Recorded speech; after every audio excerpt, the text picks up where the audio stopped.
So every time I teach kind of a set, I switch it around. I change it a bit here and there.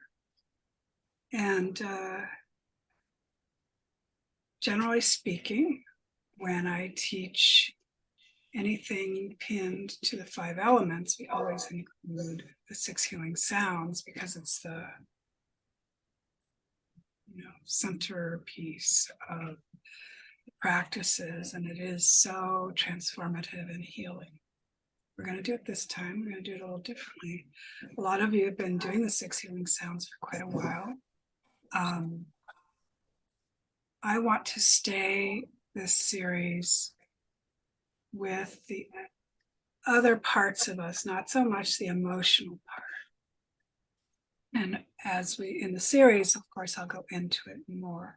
But there are variations on the 6 healing sounds that we've never had time to do, which are really beautiful. That said, if you care for one of your bodies, so for those that I've never seen before, I'm referring to Taoist viewpoint that we have multiple bodies. This is fundamentally, and I think deeply different from Western physical fitness, healing, being with your body. And you can take it utterly as a metaphor, and it's very helpful, even powerful. But just so you know, people who follow the Taoist path a little further, they're not being metaphorical.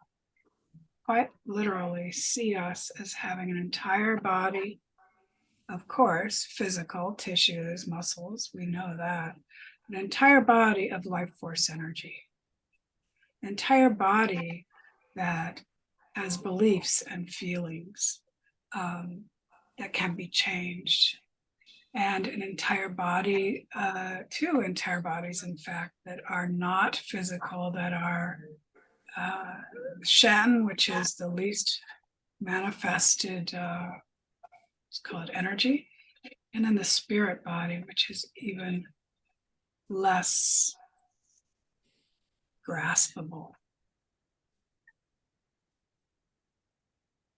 So, setting aside the really rich navigation of our emotional body, we can still work with healing our bodies through physical movement.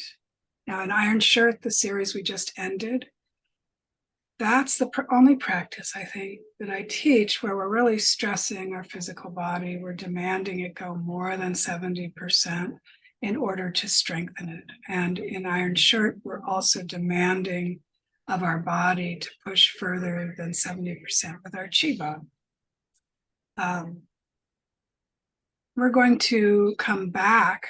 If that's our yang, we're going to come back to our yin. We're going to come back to a more gentle and holding approach to ourselves and our body. In the end, I think that's more important and in a way more challenging for us contemporary Westerners who are always pushing and producing. If you can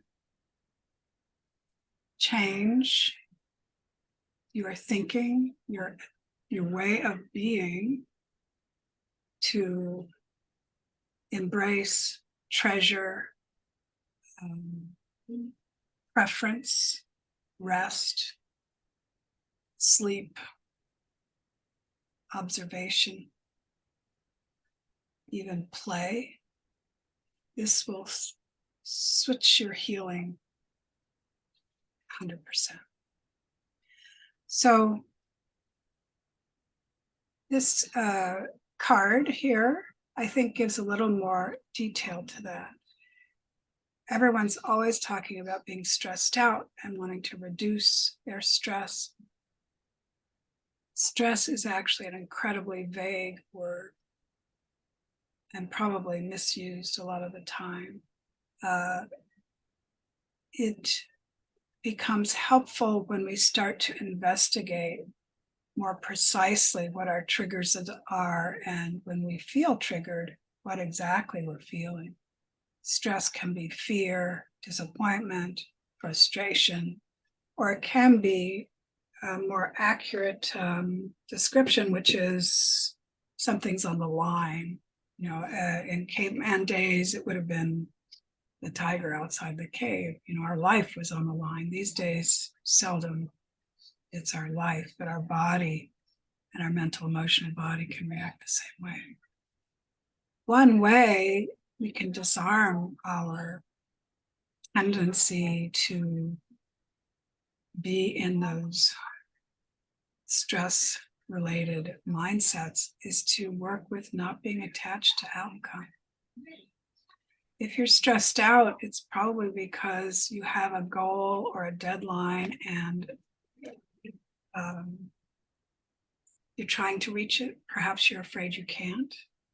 What if you were doing the same work, spending the same day, and you didn't have an outcome that had happened? Not be attached. That's an art form, truly, because we do want to have a life that unfolds and that we can make things, whether it's physical or relationships or experiences. But how do you do that and not have the attachment? That's the trick, I guess. And then lastly, which probably should be firstly, sleep. So I was poisoned, let's say, last Friday, a week ago Friday. Yeah. My main medicine was sleep. I probably slept 20 out of every 24 hours. And that's what I really credit to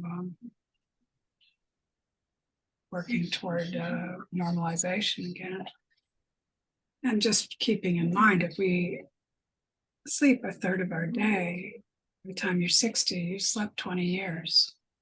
If you were going to spend 20 years doing something, wouldn't you want it to be, I guess, important to you, precious, an experience? And one way we can do that is by exploring our dreaming self. So dreaming practice can be a series in itself, but it can also be very efficiently presented to you, and then you take off with it. So I don't have time to do it tonight, but we will touch on dream practice from a Taoist point of view, which is actually very forgiving and enjoyable. But then it's the doing of it. So a little more on this idea of, I don't know if it's stress, but it's the things that shape us. This is from my teacher, Masahiro Uchi. And he draws this, I guess you could say it's 4 lines or 2 lines that cross. And this is maybe it's an influence graph, because horizontally it's now.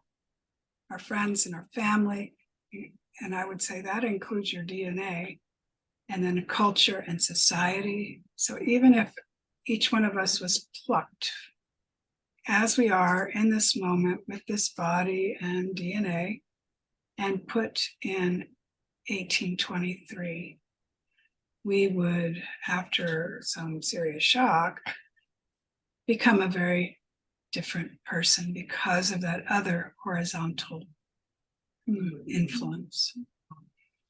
And if it goes beyond psychology, then we look at our ancestors and our descendants. So this, I don't know if it's a matrix, but if you're in the center of this, you can either feel trapped or empowered and inspired. Let's see. The last thing, because there are some people here that I don't know. So we have these multiple bodies that we can work with. And the main entrance to working with your multiple bodies is if you have a stubborn issue in one of those bodies, like a stubborn mental emotional issue would be anxiety or it could even be something more subtle like self-sabotage, or a physical stubborn issue, chronic pain, a stubborn Shen issue might be feeling like you don't have a purpose, or you're kind of wandering through your life. Any one of those can be aided, supported, and even healed by working with another or multiple other bodies. For instance, Qigong works with all of them, but many studies have been done on Qigong and Tai Chi of how effective it is to help people who suffer from depression. They're working with their physical body and their breath as a bridge and their energy body, and that is balancing the energies of their emotions. I could rattle off other examples, but I think it's clear. The last one of these chunks I want to lay out for you is the lens that we use to understand our imbalances, which is the 5 elements. Now, this is key to acupuncture, Tui Na, and Qigong. It can require some study to really fold it into your thinking and your actions, but you don't need to study it. One of the reasons I really like this work is that you learn it with your body and your movement and your breath and visualization. You don't have to memorize, like, this is a very brief table of the interconnections and where each of the elements shows up. So not only is it a lens that we can use to understand my tendencies, why I feel this way or that, we also use it as a tool to make those changes. So in this class and in every class in this series, if anything I say is unclear, or you need more from me on a point I've made or anything, just unmute yourself and ask, because I kind of get rolling when I'm doing the talking part. So these are the practices we're going to center on. We're not going to do all of them tonight, but over 7 weeks we will. However, I always make the commitment that you will have a lovely practice tonight, even if you don't sign up for the series. We will continue from the last series, that move, massage, and meditate approach to daily self-care of the body and the energy. We will also continue with opening the 3 gates, and late in the series, I introduced face and head massage, so we will continue with that as well. So these I'm bringing back from previous series, or they may be entirely new to you. The main Qigong we're going to do is the medical Qigong set, and we're going to do those tonight. It's a series of separate Qigong that you can do on their own or together. We're also going to do a little more subtle or even contemplative Sprout Qigong and 5 elements Qigong from Mount Emiye Shamanic Qigong.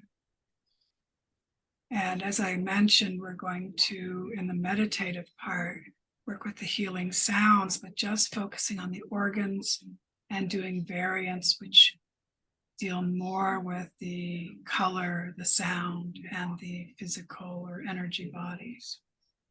And then we're going to learn, which we will sample tonight, a collection of self-acupressure. So we'll learn some acupuncture points and how to,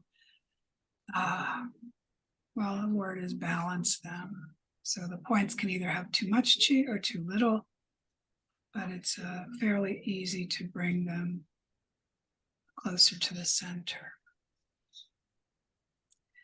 And along with the 6 healing sounds, we're going to pair self Chinate Song. And Chinate Song is a Taoist abdominal massage. It actually takes 4 or 5 years to learn this to become a practitioner. But we have this wonderful simplified set where we can perform it on ourselves. You can perform it on others too. It's the reason we can do this in a few weeks rather than 4 years is that there's only 1 or 2 movements for each organ, and you're not digging into someone's abdomen, which requires a lot of sensitivity. Very effective though anyway. And we really couldn't do a healing series without Shivani Goodman's healing light practice. And this is our toolbox. We will not do these all every week, and we will certainly not do them all tonight. Yeah. One more slide. So remember, I mentioned the multiple bodies. Nothing you do, even gabbing on the phone, stays in one body. There's always energy, emotion, physical, and even spirit involved. But things we do will have a dominant location or body that they reside in.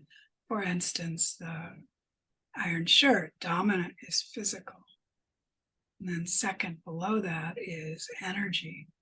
It certainly affects your mental, emotional body and your spirit, but those are kind of tangential maybe.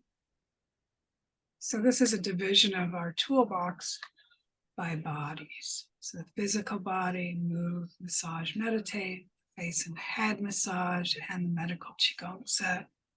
Medical Qigong set's also in the Qi body, but then we go into opening the 3 gates, the healing sounds, self-acupuncture, and self-Chinate Song.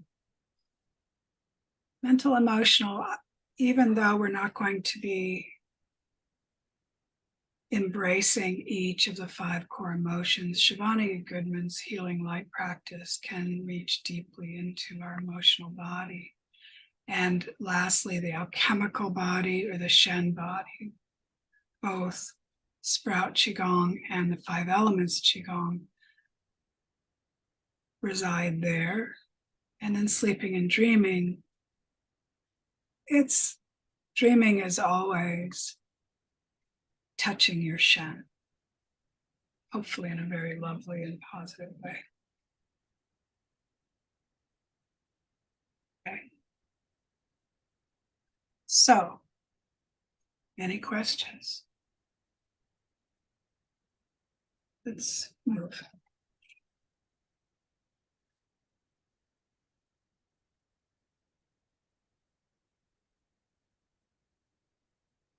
So go ahead and stand up.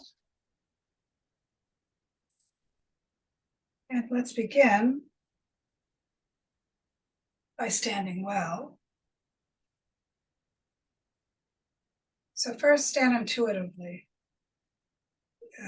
Just let your body take its habitual stance.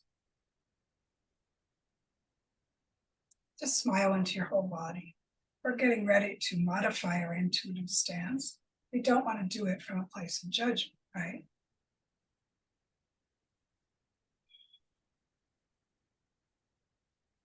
Stance we're going to shift to is more helpful to our Qi movement. So look down at your feet and make them about hip or shoulder width apart, but make your feet parallel. Unlock your knees. This unlocks your ankles and your hips. Place your hand along your tailbone. And if it's sticking out here, roll your pelvis a little bit. If it's down, leave it where it is. We just want our tailbone to connect to the earth. Gently engage your abdomen. Tuck your chin enough to pull your head back. Roll it forward. We want our crown to go straight up to heaven.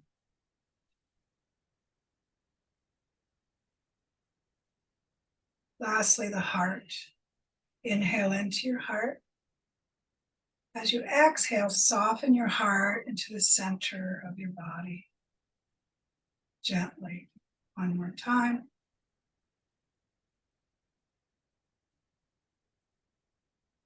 Close your eyes. Allow this posture, this structure to imprint. You're using a little more muscle in your quads, your lower body. That's okay. All your meridians are supported, none are twisted or stretched or pinched.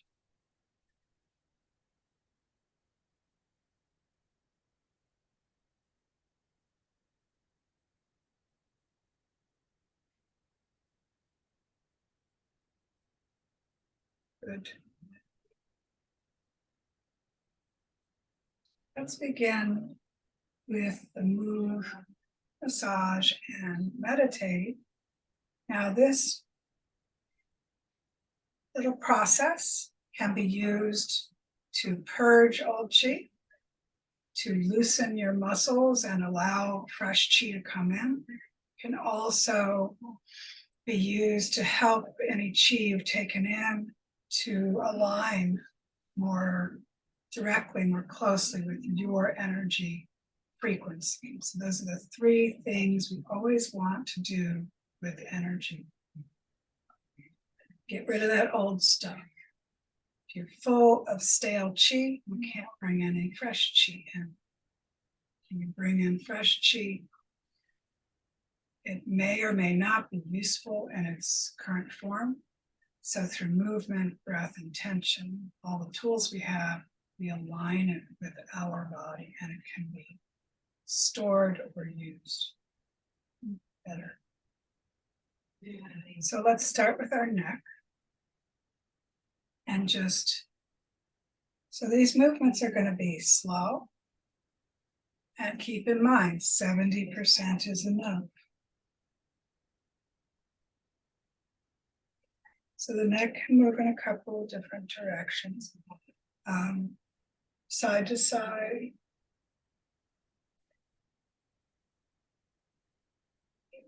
If any part we're going to move has pain or an issue for you, use your wisdom.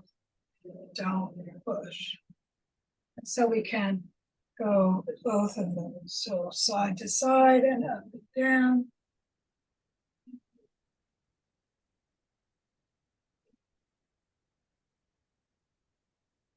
Good. There are several massage methods. The first is brushing. So this stimulates the skin.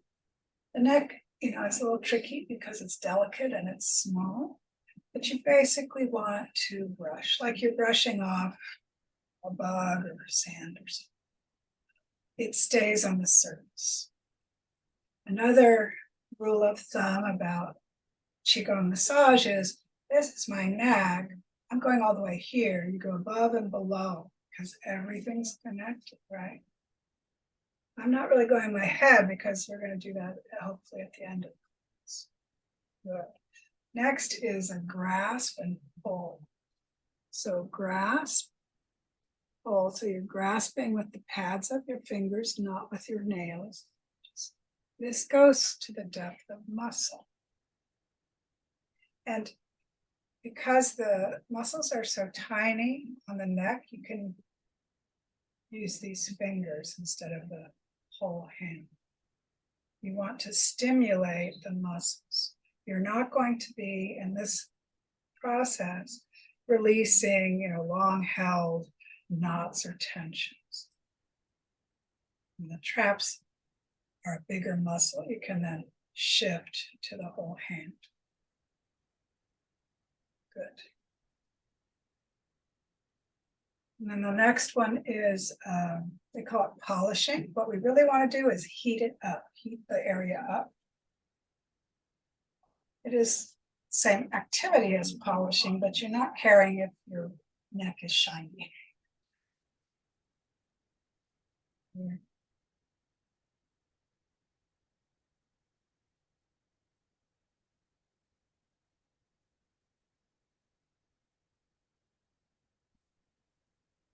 And you want to, if you have all the time in the world, you would do this until you were really quite warm. When we bring heat, we bring blood, and blood brings chi. But we don't want it to stay there. To bring in and release, that's when we can purge what we don't need. So to disperse is the last of the, is it 4 or 5? So tapping. So with the neck, fingertips is good enough. Shoulders to the back of the head also.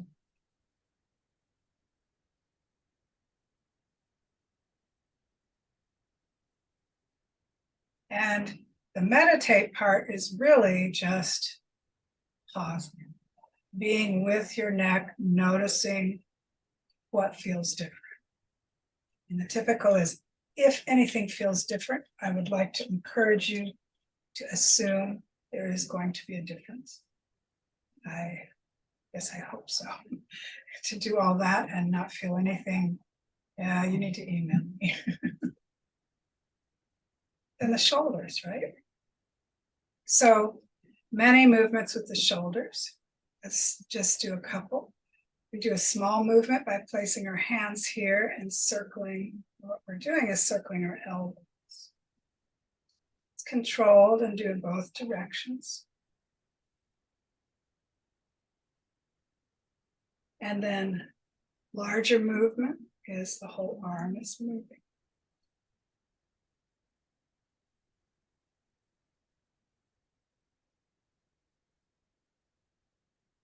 And then the same, brushing.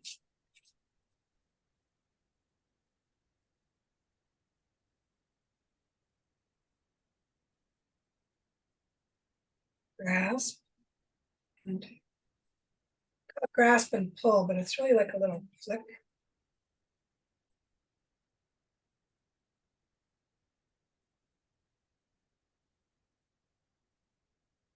And be sure to go above. Not a lot of muscle right here, but whatever you can grab. And work around the elbow as well. And then polish. Use a little more, a little larger motions and a little more pressure.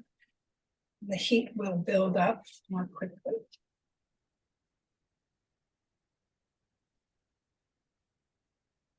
I like to pause for a moment to let the heat be there before dispersing.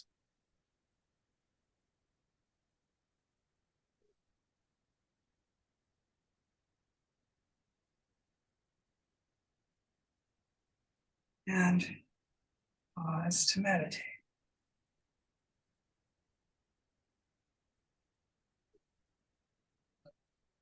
So last is the forearms with the arms. So what we can do with the movement there is help our elbows and our wrists. Circles in both directions, and then the wrist can actually move in a lot of different ways. And if you're on the computer, I'm making large movements, feels good, but sometimes what happens if you do this?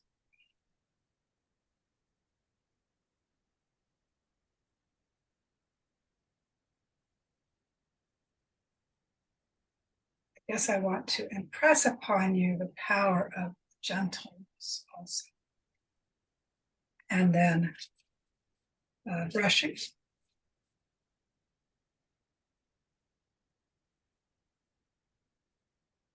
Grasp and pull.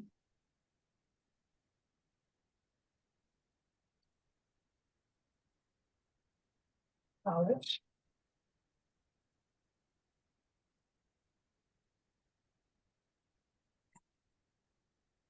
Disperse.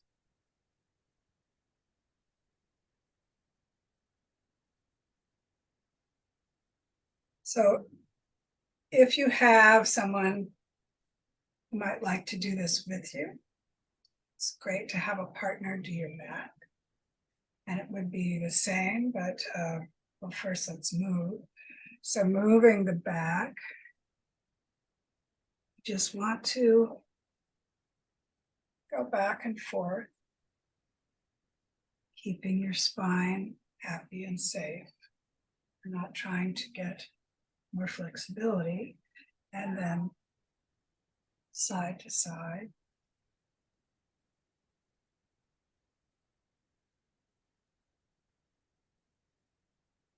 And just as we did with the neck, we combine it, we can do that with the mid back, the waist.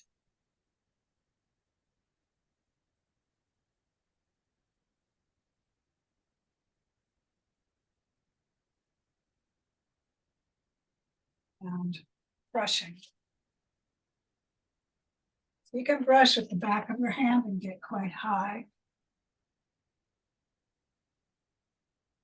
Grasp and pull.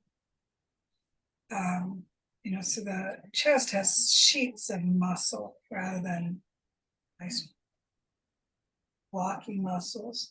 You can use the pinching fingers in your back if that is easier, less stressful on your shoulders or your hands. Don't pinch and pull your breasts. They like to be, frankly, left alone. This kind of manipulation. And so then it's polishing. Now you can heat the breasts, but what we're really wanting to do is bring blood to as much of your torso, your upper torso, as you can.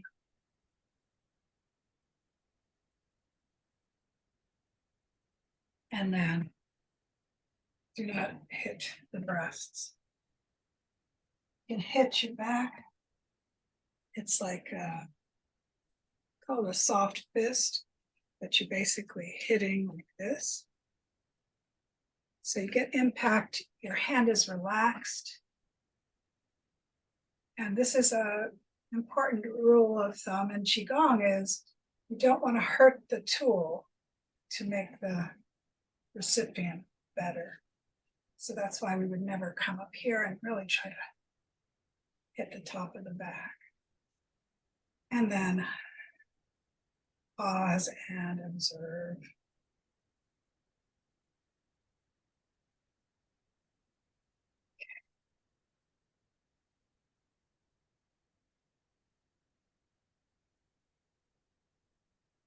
So lots of leg movements.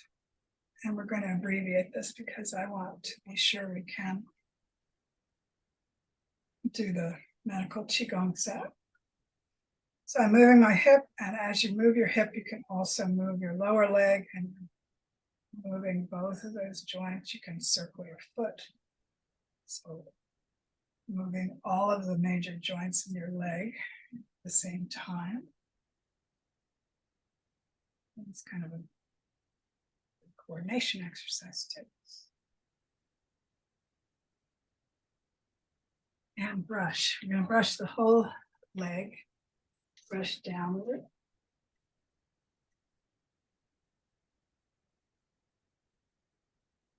So be kind to your hands when you're grasping and pulling the quadriceps, the gluteus. Do what you can. It's a very dense, large muscle. You don't want to stress your thumbs and fingers.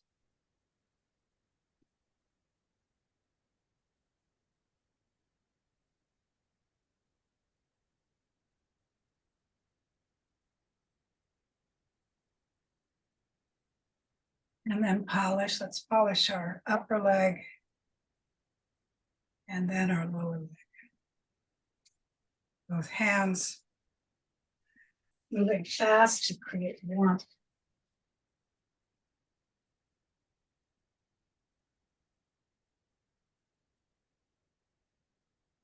And disperse.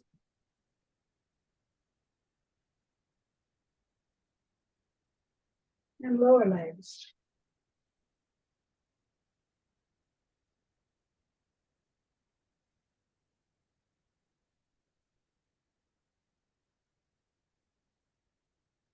and meditate, rest.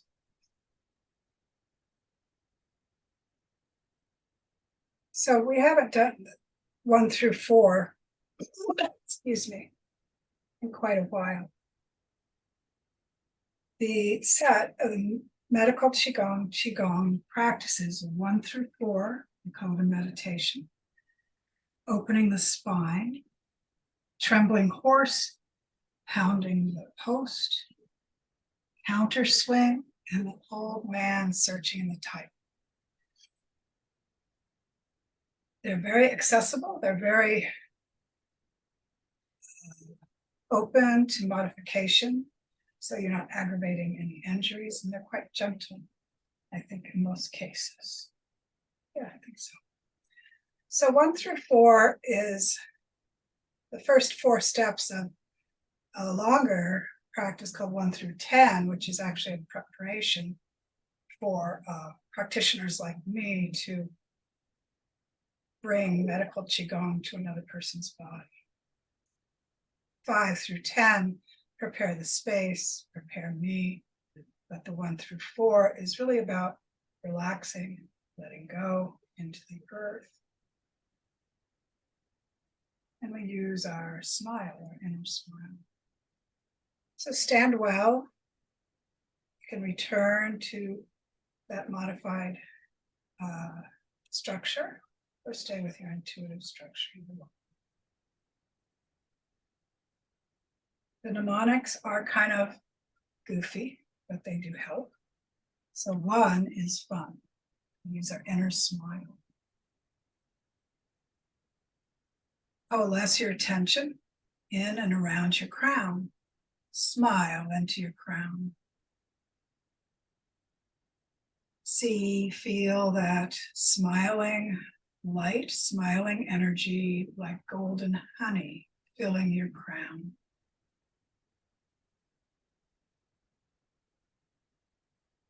That center fills to the brim, can't hold anymore. So it overflows down the front of your body. Feel the warmth, smooth sweetness of the honey flowing into and over your forehead, down your face, down your cheeks, over your chin, down your neck, and it spreads outward and flows down your chest, down your arms, beautiful, to your waist, down your belly to your hips,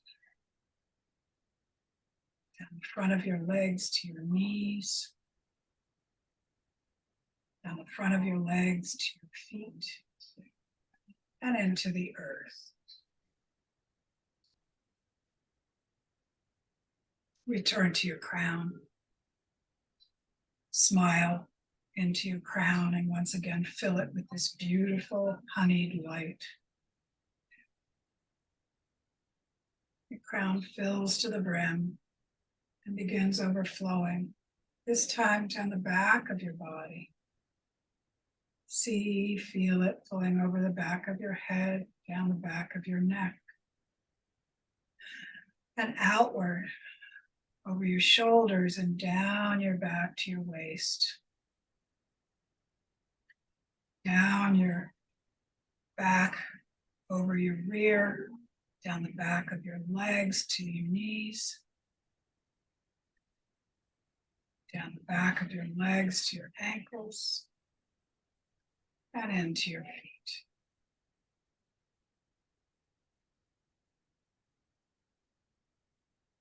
Third, last time, return to your crown. Smile into your crown and fill it.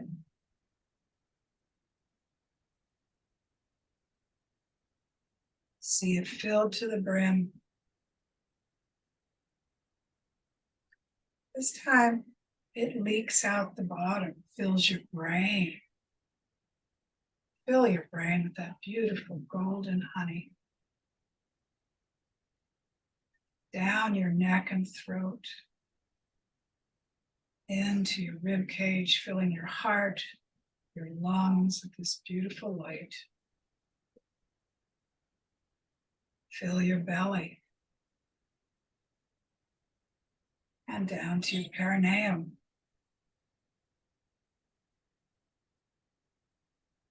Then the honey flows down the insides of both your legs to your knees, down the inside of your legs to your ankles and into your feet.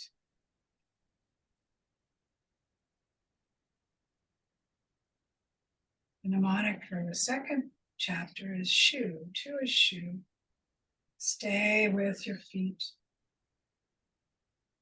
See them filled with this warm, smiling light, this honey. And as if you were standing on a little mound of snow, that warmth has already melted the snow. The water from that melt connects you to the earth underneath you and prepares the earth to receive your roots.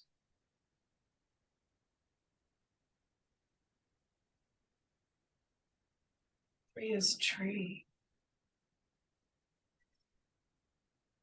Expand your awareness to the chi field all around you. Inhale, filling your body now with an atmospheric, a misty golden light. Exhale it out the bottom of your feet into the earth. With each exhale, that chi, your intention, grows roots from you into the earth. They get deeper, stronger, they grow wider. A couple of breaths growing your roots.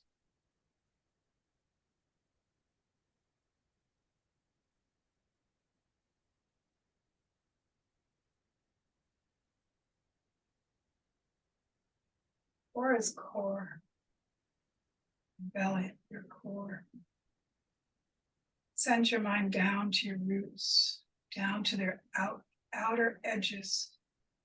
Inhale, drawing up with your breath, strong, fertile, beautiful earth energy. As you inhale, quite forcefully, you're drawing it up the back of your body. So that earth chi comes up the back of your legs, up your back, up the back of your neck, all the way to your crown. Hold your breath for just a moment. And a big kind of dumping exhale, like an avalanche, sends that earth chi into your dantian. You go soft again, gently going to our roots, to the outer edges. Inhale, drawing that earth energy up to our crown. Pausing and exhale, avalanche into our dantian. One more time, to the roots. Inhale up. Exhale. Rest and just be with your hopefully softer, more relaxed, hopefully more grounded self.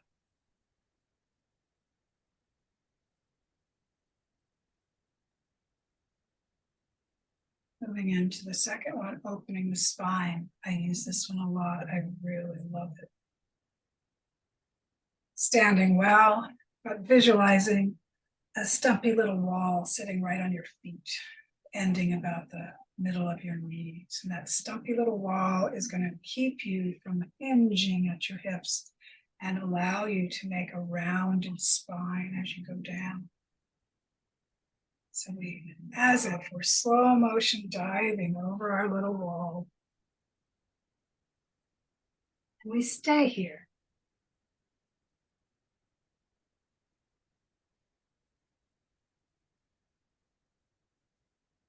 If we had lots more time, we would stay here a lot longer. We don't stand up. We envision having a long monkey's tail. And because we're bent over, it lands on the floor 3 or 4 feet behind us.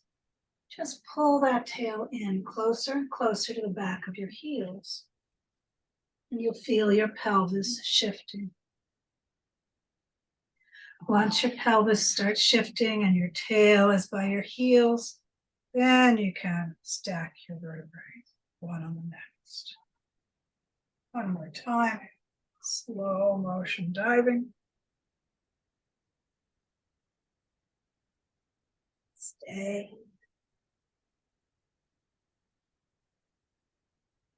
Pulling that tail closer and closer to your heels.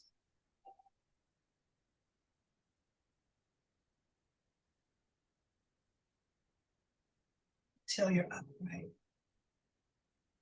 So I have taught this in the past where we go open up to heaven, but what we're doing tonight is the classic traditional version of these, which you just come to standing and repeat. Trembling horse.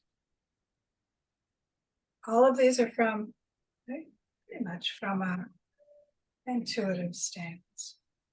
We want to bend, like cant ourselves forward because we want some room here. And we begin, this is a form of shaking. There are many, many forms of shaking in Qigong. This one focuses on the upper body and the shoulders and the hands. So we start by this circular movement, like we're screwing, unscrewing jars. We get a little faster, a little bigger. We add our elbows, we add our shoulders, and then we just send whatever we've loosened to the earth. A couple more times. Jars, elbows, shoulders, and down. Jars, elbows, shoulders. And for my returning students, I often do tantrum, but that's a separate one. I'm moving through these as the Institute teaches. So the next is pounding the post. Feet are together. Feel the bones under your big toes touching. Feel the pointy bones inside your ankles touching and your heels. Go up on your toes. Stay. And then drop and shake. So it seems kind of fake to do this shake, but it's helping. This vibration with the heel bone, we want it to travel all the way up our body to our crown. And if I were to do this, it's not traveling up. I don't want to hit my heels so hard that I would actually shake like that, but we shake, we invent the shake to help the chi travel. So up on your toes.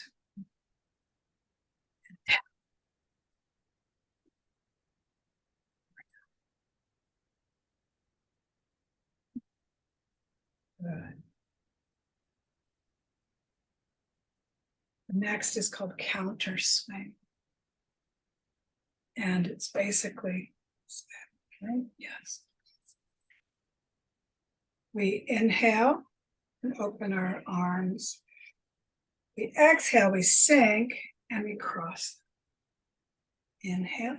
And as you cross, you turn the direction your front arm goes. Inhale, exhale. The imagery or visualization is, I'm getting rid of all this crap I don't need. Bad energy, useless thoughts, old news. And if your shoulders are fine, you can do this for 5 minutes, especially if you have a tendency to hold on to stuff. Brings up the point that in Chinese medicine, metaphor is powerful. So this might be prescribed for someone with constipation or bladder meridian issues. Get rid of it. Yes, intellectually, but also you're twisting the spleen and the liver, which are very important in Chinese medicine's thinking for the digestion. And the last, perhaps my favorite, is the old man searches the tide pool. So here's our first, yes, practice where we make sound. There will be more. The story is, there's an old man who was searching for crustaceans in the tide pool near where he lived to feed his family. He looks down and he sees the largest pearl he's ever seen in his life.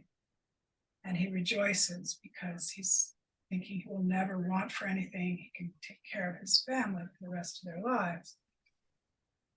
He reaches for it and it's only the reflection of the moon. So he laments and then he gathers himself to continue on. So the first sound is a S sound, which helps the lungs and the large intestine and the skin. We bend over, so I'm going to move through the sounds and then we'll do it in a full version.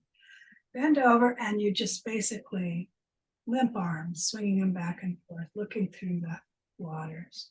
Now, as you do this, we'll do 3 breaths. And you bend over as deeply as you naturally would. And the rejoicing is the heart sound. Ah. It's either rejoicing or the sadness, and maybe it's both. But we end up with soft fists in our collarbone. But the gathering to go forward is the spleen sound, or a variation of it. Oh. So you see me get shorter and sinking, like riding a horse. Ah. Oh. We do that ha-ho 3 times. So all the sounds are done 3 times. Let's do it.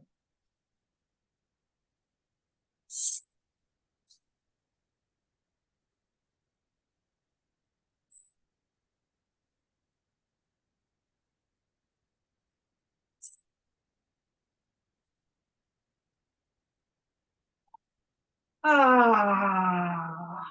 Oh. Ah. Oh.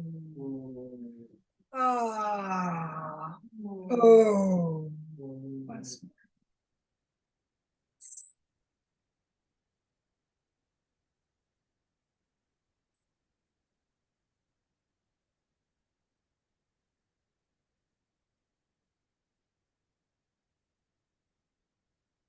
Ah. Oh. Ah. Oh. Ah. Oh. This also can be done for 5 or 10 minutes.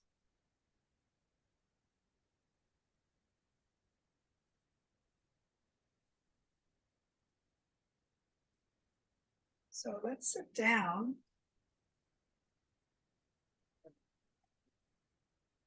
And to a little more meditative. Before we do, any questions? Okay. Hey, I had a question about the one when we're swinging. Are we keeping our weights centered, or are we start resting on the leg that we're swinging away from? I don't know how to swing. Yeah, Are we keeping? You have options. Talking about counter swing, right? Inhale. So I'm barely shifting my weight. I would suggest this is also counter swing. But this one does not give you this liver and spleen twisting and releasing. And that is so important because there's not much else we do in life where we're squeezing and releasing our liver and our spleen. And those are a pair in Chinese medicine that if there's imbalance in either one, it pollutes the other, and then you've got issues. So I would suggest even sinking. So when I sink, when I bend my knees and I sink, that stabilizes my hips. That means that any twisting that might happen here is going to happen here. And I think it's more beneficial. So I'm rising as I inhale, sink.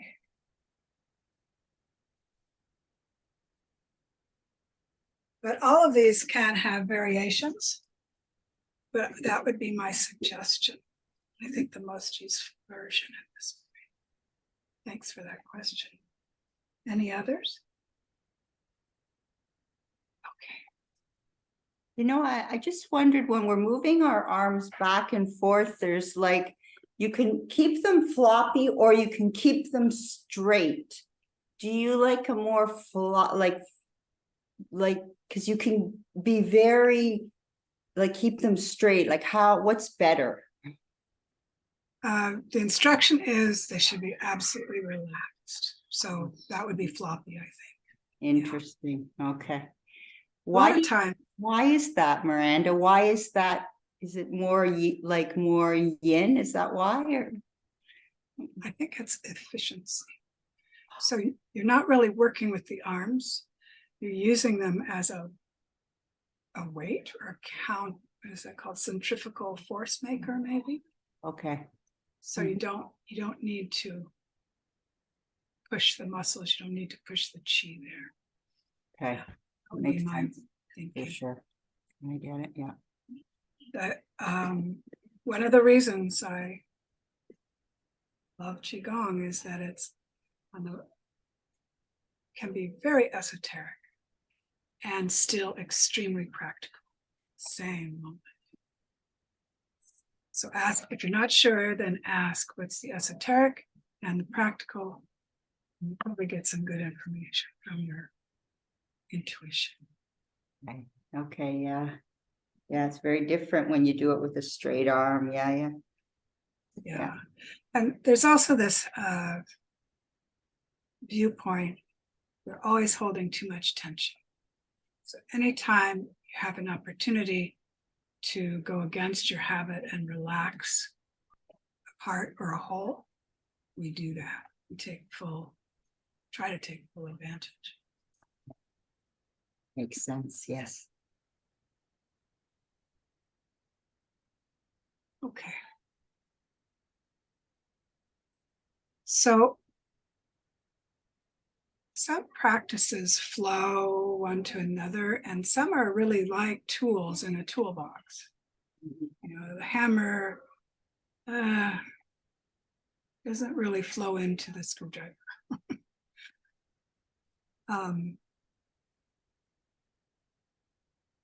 And that's my approach or my attitude toward self-acupressure. There are many, many points. I mean, I think, what is it, 435 or something? I don't remember. And only some of them are going to be that useful for us to manipulate. Others are tricky, so we don't bring them into the self-practice, and others are kind of subservient. So why would you manipulate a subservient point when if you manipulate a dominant point, it's going to feed or fix that, both of them.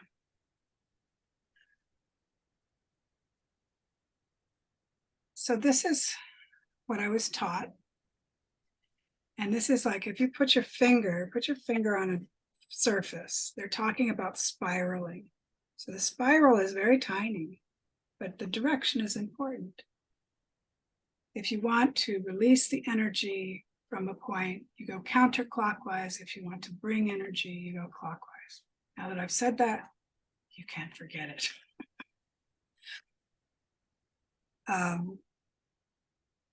Mostly because the points I'm going to show you are very resilient.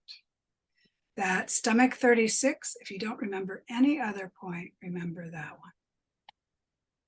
Where you find it is in acupressure and acupuncture. You measure the body with the body. It's not very visible, but this is my patella. And if I put, this is called tiger's mouth. If I put tiger's mouth around the top of my patella, and then slap my hands in. This long finger, you will find a little indentation there. And that is stomach 36. This is called the, I think, 1,000-mile point.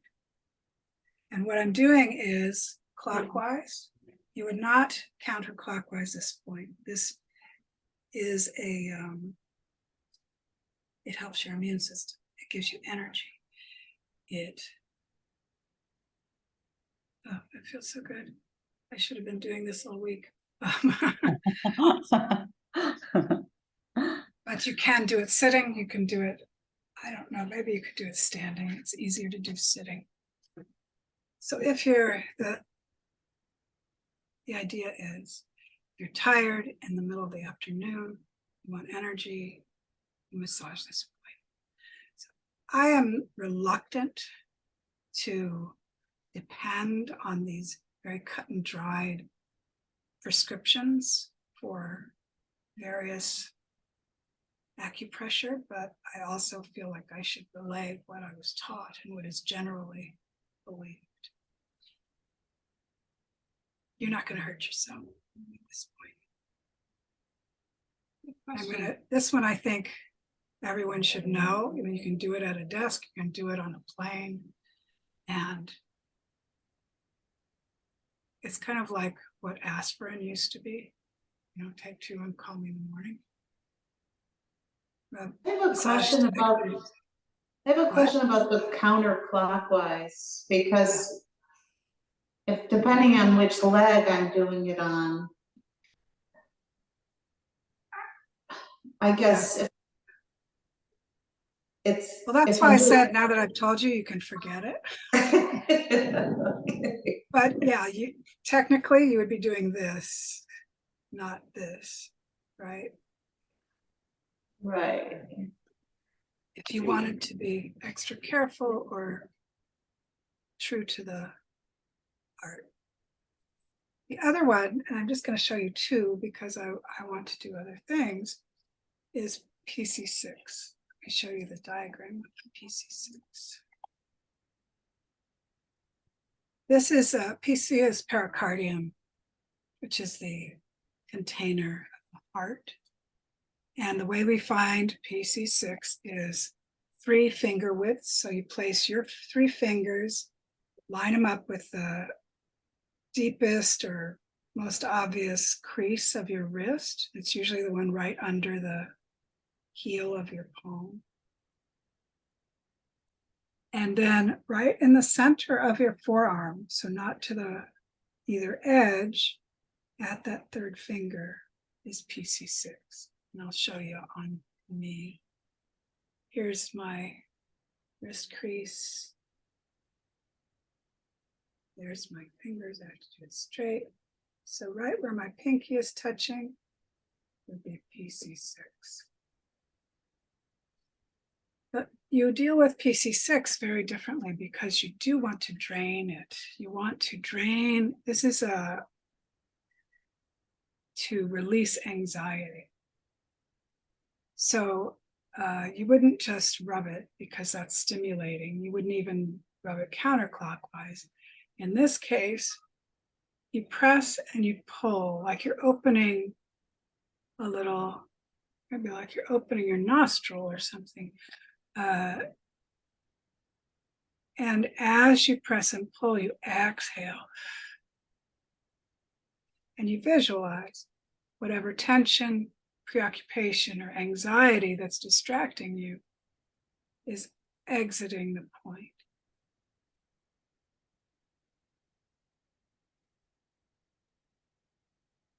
You can do both at once. I find I'm not accurate. And why not spend a little more time doing each? And I would do both sides. Miranda? Yeah. Where do we visualize it draining to? Because when I've done that, I think, oh, well, then it's going back into me if it's draining this way. So, Well, it's releasing. out, okay, It's releasing from your body into the ether, into the chi field. okay, And thanks for that, because it gives me an excuse to remind everybody that just because you're not liking this chi in you right at this moment, it's not bad chi.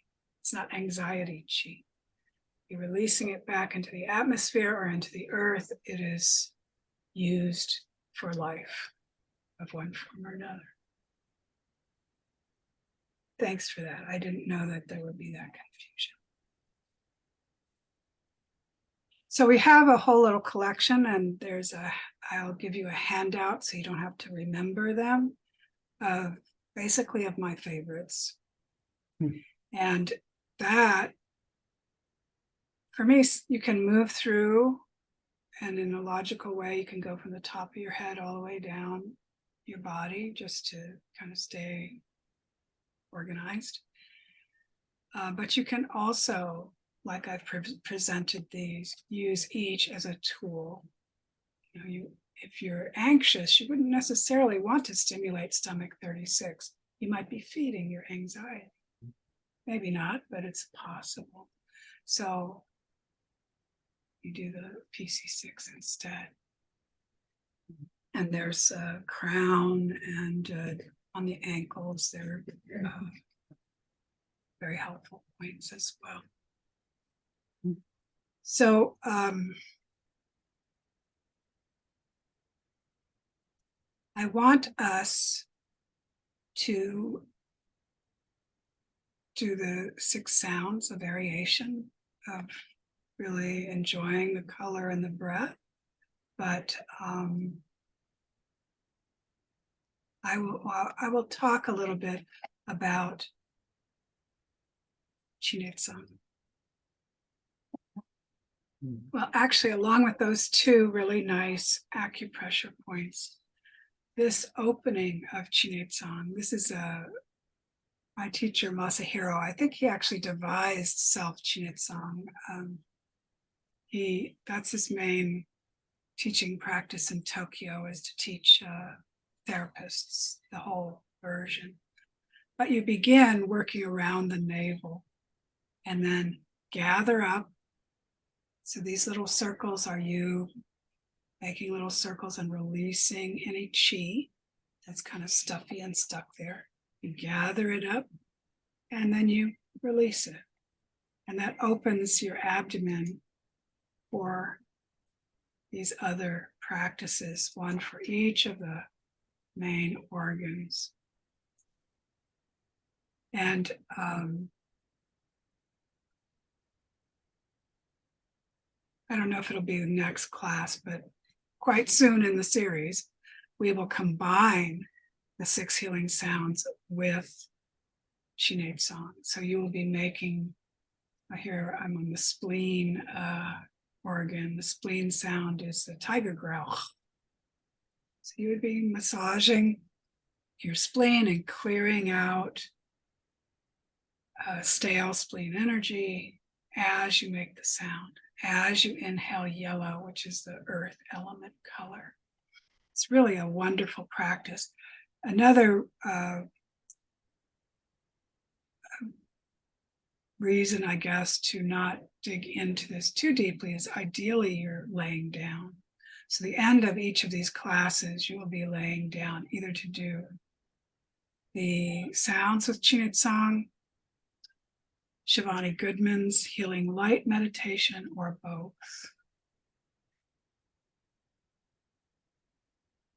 So I think the best way to present to those of you who are new 6 healing sounds is just to do them with me. There's a lot of theory behind it. There's 5 organs or 5 yin organs. Each one has a yang organ partner. Each one has its own elemental energy, its own challenging emotion, its own wisdom, lots of other stuff. But let's just be with the breath, the color, the organ, and the sound. So for this practice, sit well. It's not very esoteric posture. Just sit on your sits bones instead of your tailbone. Shoulders relaxed and down.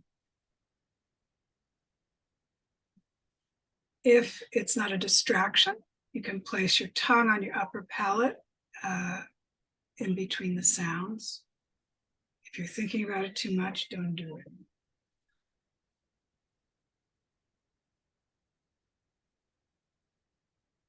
Traditionally, we start with the lungs.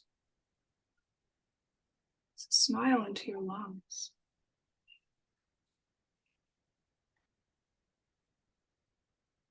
Inhale, white light filling your lungs. As you exhale, visualize exhaling grayness, cloudiness, smokiness, something that will inspire your lungs to release old air, old chi. Just stay with that breath. Inhale white, exhale gray. And do this not seriously, dutifully. Do it with love.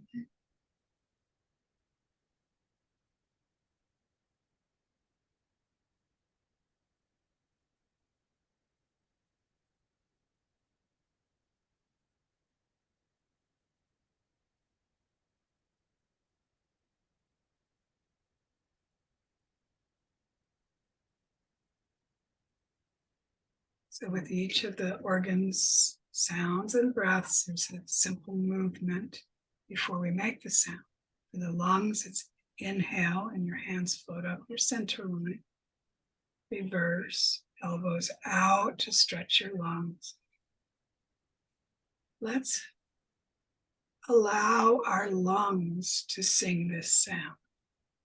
Let your ego step back, let your lungs sing.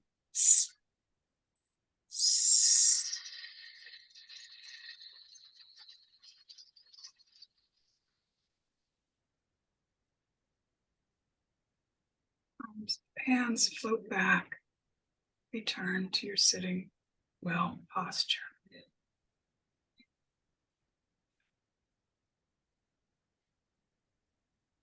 Inhale white light, exhale gray.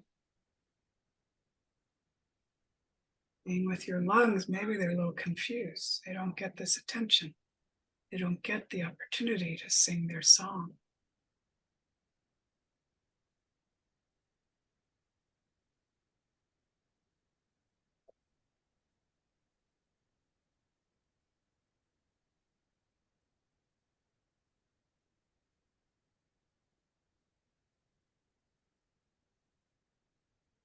Inhale, hands float up, reverse. Now you sing to your lungs.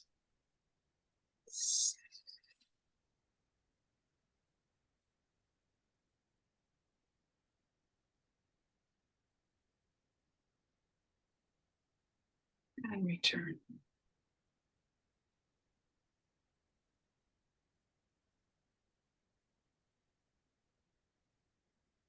Stay with them, stay with the breath.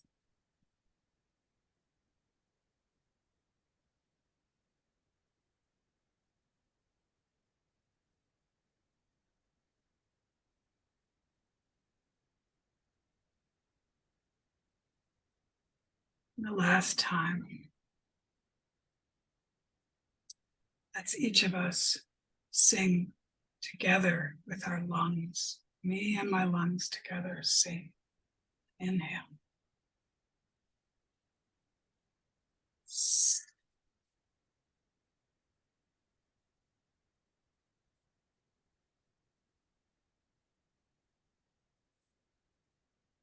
And return.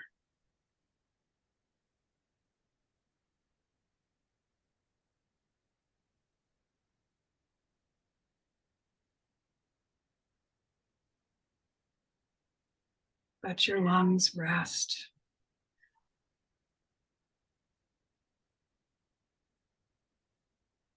And float your attention down to your kidneys. Smile into your kidneys.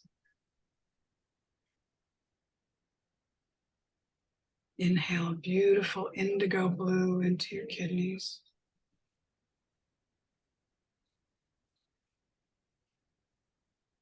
Exhale that grayness or cloudiness. Stay with your kidneys.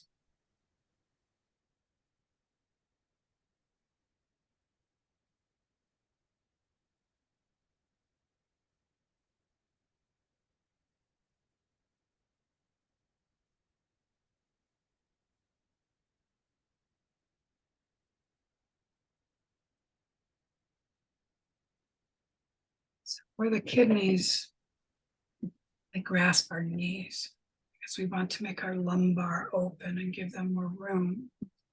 Raise your heels off the floor, grasp your knees, but make sure you don't drop your head. Look out.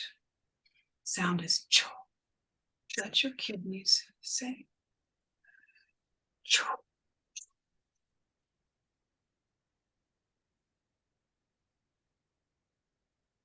Return to sitting. Continue inhaling indigo, exhaling grayness.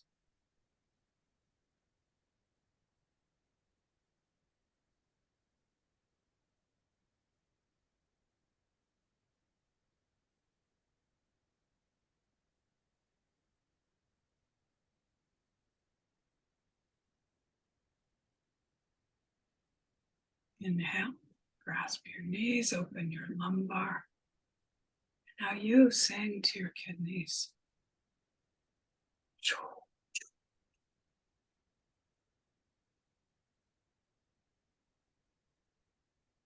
Beautiful.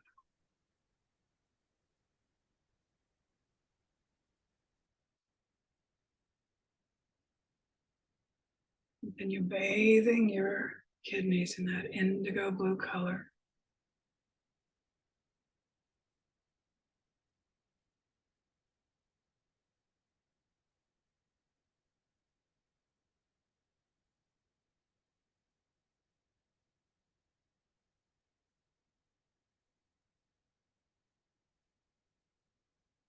The last verse of a kidney song is you and your kidneys together. Inhale. Cho.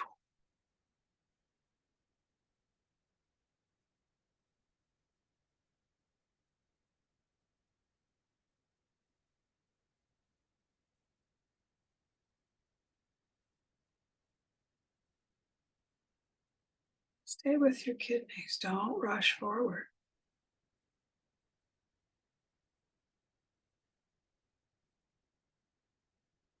Be in gratitude. Usually don't feel our kidneys unless it's pain. Send loving attention to them.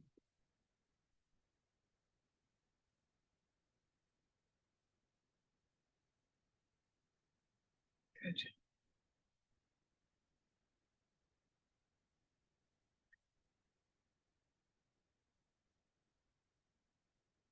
Let's move our focus to our liver on our right side.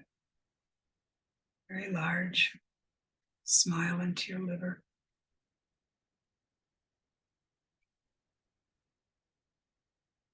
Inhale, lovely green, filling your whole liver. Exhale, grayness or cloudiness.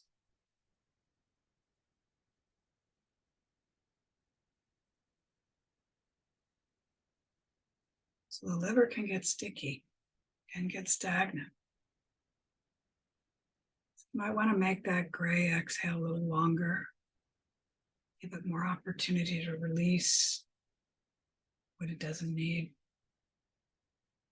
But be sure to nourish it with that beautiful green.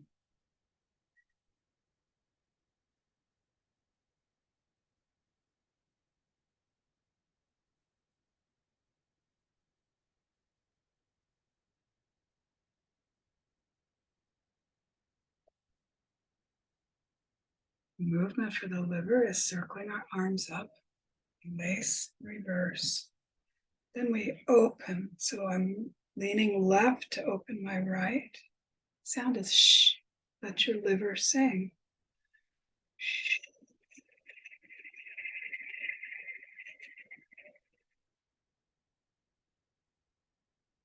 Straighten back up and release your arms. Continue that beautiful green inhale. That sticky gray exhale.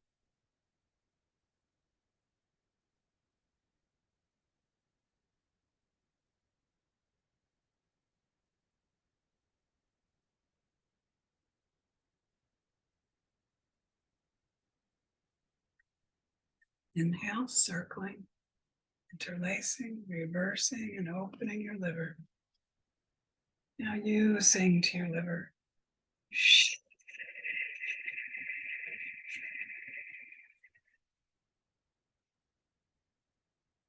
Straighten back up, hands float down.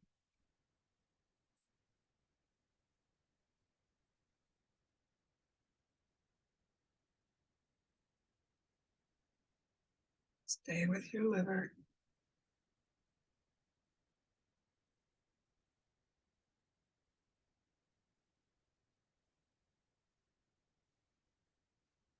Inhale. Last sound of the evening is you and your liver singing together. Shh.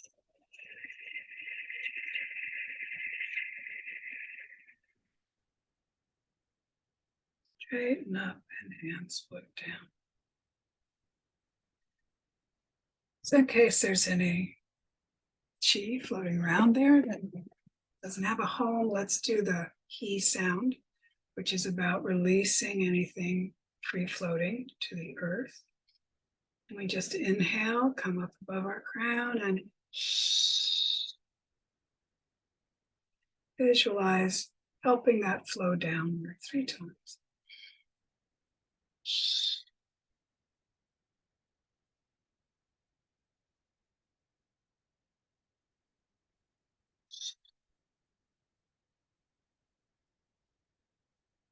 And brushing down just in case.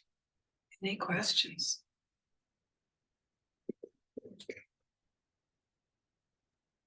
Miranda, could you just distinguish again between the lung sound and the liver? Yeah. The lung sound is S, like a snake, and the liver is SH. Shh. These microphones tend to minimize those sounds. Thank you. One way to remember the liver, it's Abby, since you know that anger is associated with the liver, is shh. Shh, the angry monkey mind.